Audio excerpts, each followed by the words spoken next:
Ndinongochera ngoma ndichivaimira, nyama ndichivarura, ngoma ndamusendera, sandoma ndikandira, nini ndatsitambira. Mukoma Easy D 47 andina naro Bosman saka inzaiwo amize chimuchini makanika wemabara.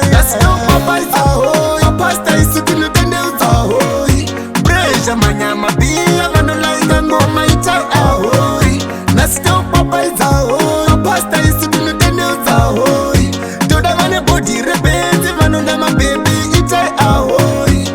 So tiri kupfiririra sunga masakwatira ndikatisimukira ita uchinonokera musamuvaraidza ambotitambira mukoma hipo ita uchikurudzira ahoi the big action wangu uri papi chimushie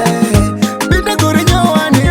atidiva nofiringa patani ahoi pasta isu tinotende utsahoi Breja manyama pia vanolaika ngoma itai ahoi nasitopapa idzahoi pasta isu tinotende utsahoi toda vane body rebenzi vanonda mabebi itai ahoi hatidei nevana vasatani changu chete kuvhura silogani ahoi silogani nyowani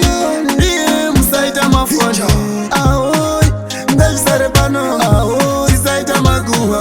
ahoi boswalet ahoi nasinopapaisa ahoi pasta isu tinotendeutsa ahoi Breja manyama pia vanolaika ngoma itai ahoi nasinopapaisa ahoi pasta isu tinotendeutsa ahoi toda vane body rebenzi vanonda mabebi itai ahoi. So tiri kupfiririra sunga masakwatira ndikatisimukira ita uchinonokera musamuvaraidza ambotitambira mukoma hipo ita uchikurudzira ahoi the big action wangu uri papi chimushie pinda kuri nyowani atidiva nofiringa patani ahoi pasta isu tinotendeutsa ahoi Breja manyama pia vanolaika ngoma itai ahoi nasitopapa idzahoi pasta isu tinotendeutsa ahoi toda vane body rebenzi vanonda mabebi itai ahoi hatidei nevana vasatani changu chete kuvhura silogani ahoi silogani nyowani